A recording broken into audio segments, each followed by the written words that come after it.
The FNAF franchise is known for many things. Number one, the amazing God tier games, the never-ending lore, the novels, the art, and maybe an even okay movie.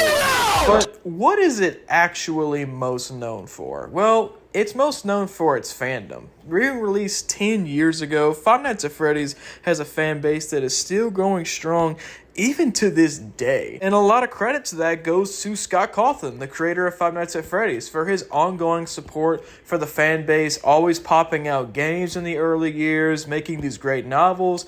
It really does show that Scott Cawthon's main initiative is just pleasing the fans, even going as far as releasing the Fazbear Fanverse initiative, which is basically a way for different content creators to make their own video games and put them out there and maybe make a little money on the side for it, maybe make a little profit off of there. That's just how supportive Scott Cawthon is. And with the Fanverse initiative being launched, we've had lots of many titles that are really good, such as Five Nights at Candy's, A Shadow Over Freddy's, and The Joy of Creation are some of just the many great fan installations of games out there. However, some people feel the need to abuse this privilege of making their own fan games. Now, look, every franchise is going to have some controversy surrounding it somehow, but it feels like the biggest controversy in the FNAF world comes from the fan games. Because, as I said, some creators abuse their privilege to making games. Some creators are stealing stuff. Some creators are coming with really bizarre ideas, and some creators are getting away with stuff they shouldn't be. And that's what I want to look into today. I want to look into some of the most controversial FNAF games out there. Disclaimer before we enter the video, there will be these such topics that will be talked about at some point during the video. I will put the timestamp right here for when these topics are discussed. I understand that this may be a sensitive topic for some people, and I respect and love you guys too much to just proceed with this video without letting you know what's going to happen. If you wish to not hear or see anything of this sort, please do skip right here in this part of the video. I love you guys to death, and if this is too much, I do apologize. But let's get right into this video. Alright, so kicking off our list, I think we got some of the more controversial ones out there and one of the more hilarious one out there. And that is Five Nights at Freddy's 3.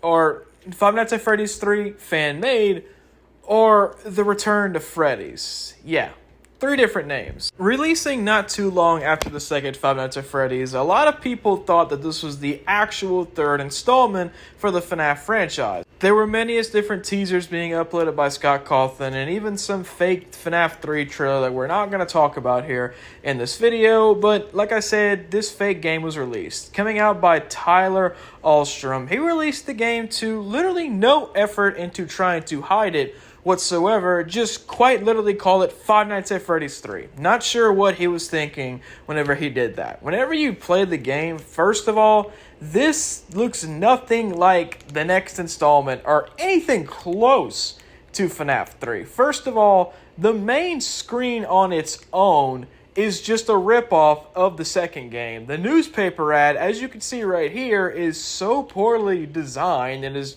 again, a ripoff of the second game. And then when you actually get to the office itself, it's the same office from the original game, but with animatronics from the second game? Yeah, apparently the creator of this didn't exactly get any permission by Scott Cawthon to call it this, because Scott reached out to him and said, hey, hey, you gotta change that name, bro. You can't be calling this Five Nights at Freddy's 3. This is not Five Nights at Freddy's 3. And so he changed it to FNAF 3 Fan Made.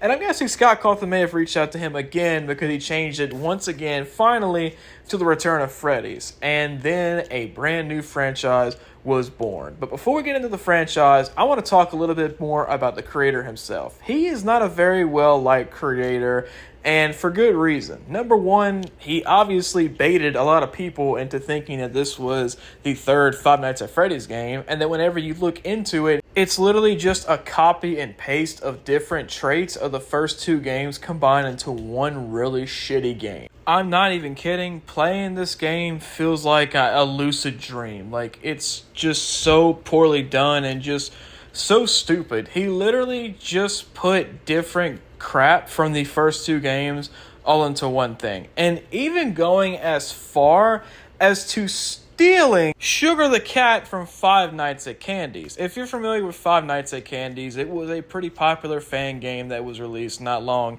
after the Return to Freddy's came out, and Tyler ended up stealing the character from him without the permission whatsoever. Just decided, hey, I'm going to steal this character right here. And it wasn't even the final design. This was literally the very first design for the character that we had ever seen. And instead of the creator of Five Nights at Candy's reaching out and fighting with Tyler, he just said, you can have the rights to him. Whatever. Screw it. You can have it. And then Tyler proceeded to remove the character from the game for whatever reason. But that is literally just the tip of the iceberg in terms of Tyler's personality. Apparently, he was not a very pleasant person to work with. I mean, obviously the man stealing official merchandise from Scott Cawthon and different content creators out there. There was even rumors going around that he faked his own death to promote some of his games. I don't know on whether or not this is true. There's a lot of different topics about it, but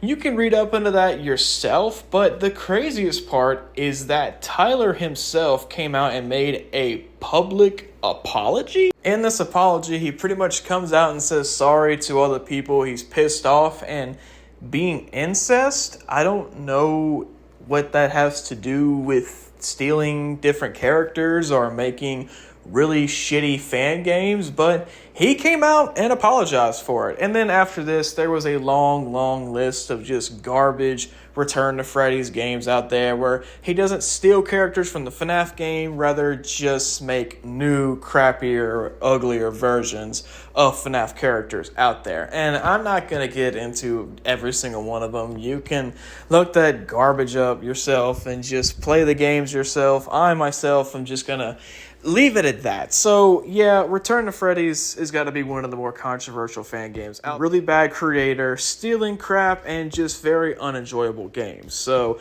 but that's nothing compared to the next one that we're going to talk about, and that is, without a doubt, Five Nights at Freddy's Plus. Now, you may be asking yourself, where's the controversy surrounding this game? I mean, this is one of the more popular FNAF fan games out there. Just hear me out. There's a little bit more that was happening behind the scenes than what you were made aware of. So, you know how it got canceled, came back, and then got canceled again? Well, that was never the case. As a matter of fact, the actual game has just recently released. What you were playing all along was a recreation of the actual FNAF Plus. Hear me out. The game was rumored all the way back in August in 2020 it was going to be created by username Fnaf, and eventually the game ended up being canceled, but not after a lot of crap went down. You see, originally there was lots of trailers and different advertisements for the game to come out, but it never released. There was a YouTuber named Lost Paul Plays that eventually uploaded a fan-made version of Five Nights at Freddy's Plus. It was very buggy, and it really wasn't a very good game all in all. But he kept on updating it. He eventually started using the same engine that was made to make the actual Five Nights at Freddy's Plus, and pretty much made it into his own game. Just kept updating it, taking it down, and putting it back up, and eventually FNAF Plus was born. Or so we thought. See, like I said before, the original creator Fnaf at this time never released the actual game itself, just posters, media, and trailers for the actual game. Lost Paul Play stepped up and said, hey, I'm going to make a recreation of the game, and did just that. And was getting away with it for a long time. Eventually, a Twitter user by the name of Kane Carter tweeted this out. Is anyone else slightly weirded out by this FNAF Plus recreation being treated as if it's the real deal by big FNAF YouTubers?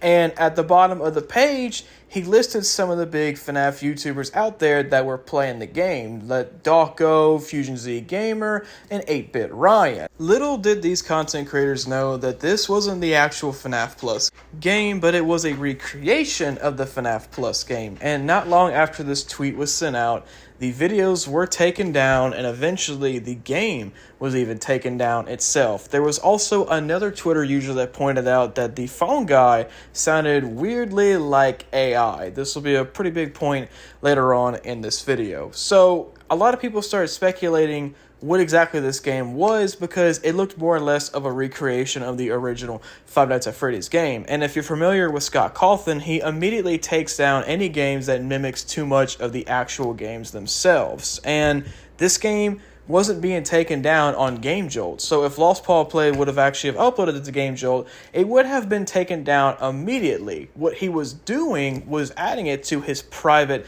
Telegram page, which has been taken down, and people were even going as far as to injecting Trojan viruses onto the beta that he made and uploading it to Game Jolt, where a lot of people ended up downloading it and ruining their computers. But the ones that weren't getting ruined, like the big FNAF YouTubers, were posting it all over YouTube about them playing the actual game that they thought was Fnaf Plus. Eventually, Scott Cawthon got involved into here and pretty much came out and said this. They say that imitation is the sincerest form of flattery, but I do not consider this to be true. When people use AI or AI filters to duplicate someone else's voice without their consent, I feel that it is very disrespectful, and I don't want to hear it in fan games. That doesn't just go for my voice, but any of my voice actors that I've used in the past. So for fan game developers out there, please be respectful of others and only use AI in this manner with someone else's consent. Clearly, this got the attention of Lost Paul's Play and even the attention of the actual creator of Five Nights at Freddy's Plus in Fnaf.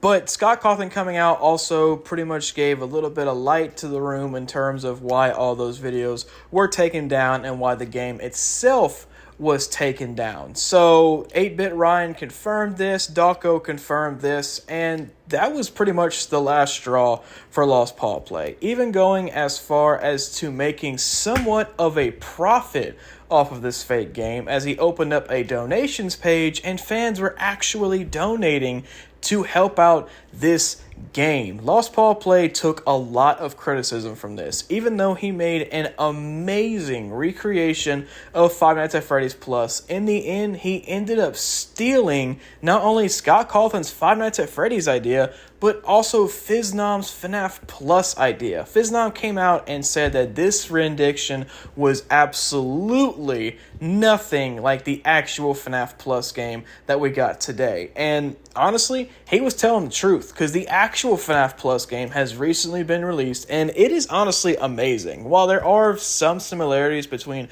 Lost Paul Plays and Fnaf's obviously is the much better version out there. However, with Lost Paul Play being under fire, he came out and tweeted this. Honestly, I didn't expect this game to be mistaken for the original. I just wanted to recreate the game. That's all. So yes, I agree with you, although talking about donations, they are not forced. Any work has a right to be assessed, even with money. Basically, at this point in time, that was his last straw. That was his swan song. He no longer would be doing anything related to Fnaf Plus, even going as far as to uploading a picture with a computer monitor that had hashtag goodbye Fnaf Plus on it. But there was more than what meets the eye. Whenever you would light up the image a little bit more, you would see more text in the left corner, which is also ripping off ScottCawthon.com's post, where whenever you light up some of the images he uploads, you could see hidden figures or hidden text. This man literally does not learn. But that wasn't it. He did more than just this ripoff of a ScottCawthon.com page. He came and made a whole Google Doc dedicated to this entire just debacle. Goodbye, Fnaf Plus. This is the final update of the game. I won't work on it anymore. He led a whole paragraph right here. I'll let you read that, with the last terms being goodbye, everyone. And this was a content creator who had well over 100,000 subscribers on YouTube, and for good reason. He literally looked like he was the actual creator of this game, and I'm not gonna lie, he did a pretty good job. Like I said, this was a very enjoyable game. I didn't find too many flaws about it, but in the end, it wasn't his content. And now the actual Fnaf Plus game is released, and it's doing really, really, really well. However, this would not be the last we've heard of Lost Paul Plays, as he would be one of the co-creators or co-developers of the hit game, The Return to Bloody Nights. So even though he is taking himself away from FNAF Plus, he is still in the fan game industry, and he's still making FNAF fan games out there. So what do you guys think about this FNAF Plus debacle? I bet you all thought, oh, I was playing the original FNAF Plus, even me being a victim of it. Last year, this was the very first video I uploaded on this channel related to Five Nights at Freddy's, and it was playing the fake game. He got me. He really got me. So, but it was honestly a really good game. But let me know what you guys think about that down below.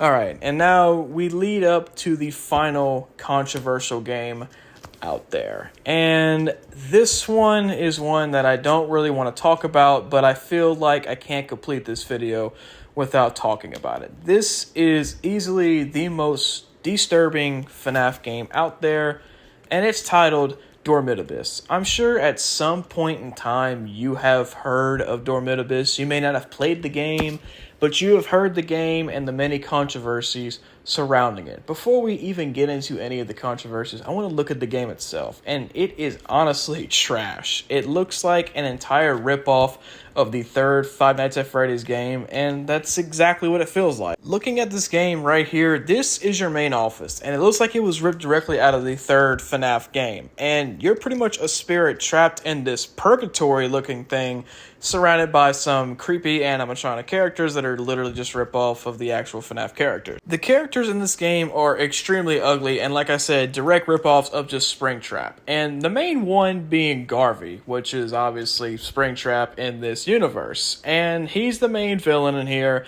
There's many other really garbage villains out there, but I want to look primarily into this one.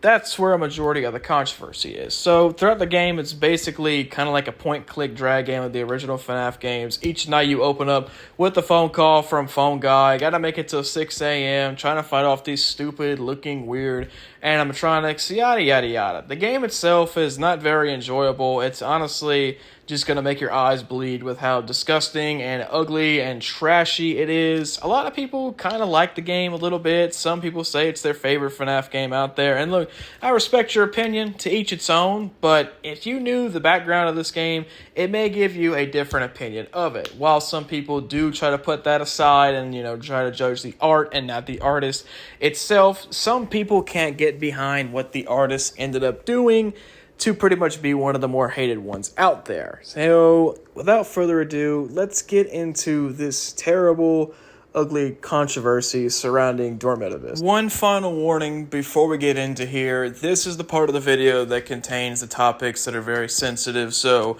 if you want to click off this video, it is the final game I'm talking about. I thank you guys so much for watching, and please hit the subscribe button, hit the like button, and I will see y'all in the next one. But if you're going to stick around, these topics will be talked about, and you have been warned, so let's get right into it. So the controversy surrounding this entire game goes by the creator, and it's also by the main villain, who is Garvey, which is a complete ripoff of William Afton / Springtrap. And in this game, there are phone calls or videotapes that play at the beginning of each night, much like the original FNAF game, where Garvey is talking to somebody or himself. I'm not very sure who he's talking to, presumably himself. Well, the first two nights are whatever, but the third night is where everything gets flipped upside down and takes a dark, drastic turn, and I'm just gonna let you hear this tape. And don't forget about collecting the tapes.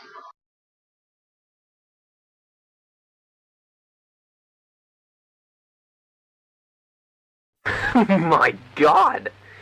This is most certainly beginning to be fun. There's this hot 15-year-old that was part of the kids' friends group.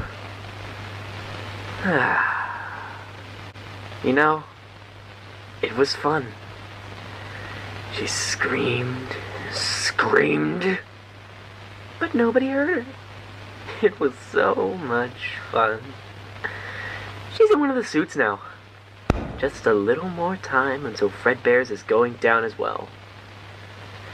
But hey, I'll find my ways to catch her at the others.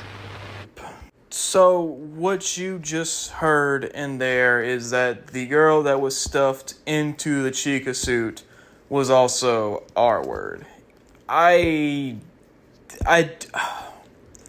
I'm sorry, oh my god. I don't know why this was included in the game. The premise, I'm guessing, surrounding this was to make Garvey like a bigger villain. I'm guessing they were trying to paint him to be a bigger villain than what William Afton is, but there are different ways to do that. The biggest thing for me and a lot of the fan base is that the way that children are brought about in the FNAF universe, even though they are murdered throughout the game, it's in a respectable manner. You see it in like an 8-bit old style game that you really can't tell, like you can't really see what's going on, or it's kind of implied, but it's never really said or anything. Like, it's done in the most respectable way possible. And what makes William Afton such a great villain is his motives, what he did, and just so many different aspects. But never in a million years would this ever make somebody a bigger villain. Like, this is not, and it's just crazy how anybody would even consider adding this into the game. This is seriously the most disgusting thing that you could add, and this is a big reason as to why nobody likes this game, because that is disgusting, it's sick, it's twisted, and I honestly think it's stupid. It's very stupid to have added this into the game. Making William Afton a pedophile does not at all make him any more scarier or a better villain. But that the fact that they made him this kind of villain isn't even the worst part of the story. The worst part of it all is the fact that the creator of this game, Blackout, thought that it was a great idea to add this topic into the game because it's part of his own sick fantasies that he has. There has been a lot of controversy surrounding Blackout, the creator of this game, and I'll just give you this list right here of the crap that he has done and the crap that he is into. And it's very sick and twisted, and it's disgusting, and I don't understand who and why the hell he would think it would be a great idea to add this into the game. It's disgusting, and it's so twisted. I'm not even going to go through what else the creator of this game went through. If you know, you know. I'm not getting into it, but you can look it up. But once Blackout's friends figured out that he was doing all this other stuff that he was doing, whether it was a text messages or whatever he was doing, they quickly distanced themselves and cut him off completely. And once the community figured out about the piece of shit that this man is, they decided to run away from him, and he ran away from the crowd. And his final message to the people out there was on his Game Jolt account, which read, "Jesus Christ, just leave me be. I don't want to live in your heads rent-free. I've moved on, and you should as well. Bye." Yeah, like that's going to instantly solve and fix everything that he did. He is a disgusting, pathetic loser, in my opinion, and I hope he never makes another game ever again. He is honestly the scum of the earth. Again, if you want to figure out everything else that he did, I'm sure at this point you've heard of what he's done, and I'm not going to go into it in my video. So I apologize for the ones out there that are disappointed in that. If you want to know more about it, just look up Blackout, just look up his character. You'll see all about what he did. So that is why Dormitabis is the worst fan game out there. Like I said, even though all this crap went down about the game, there's been a remastered version that has been recently released. I don't know if Blackout has had any hand in that. I don't think he has, but there was a new version out there, and a lot of people are for some reason actually calling this game really good. And look, to each its own. You are entitled to your own opinion, whatever, but you could choose to love the art, but not the artist, like I said earlier in the video. And if you like this game, I respect your opinion. It is what it is. But that's going to do it for today's video, guys. So sorry if this was a really long one. A lot different than other videos. But I felt like it was something that needed to be talked about. And thank you guys so much for watching this video. If you are enjoying my content, make sure to smash that subscribe button. Hit that like. Turn on notifications so you never miss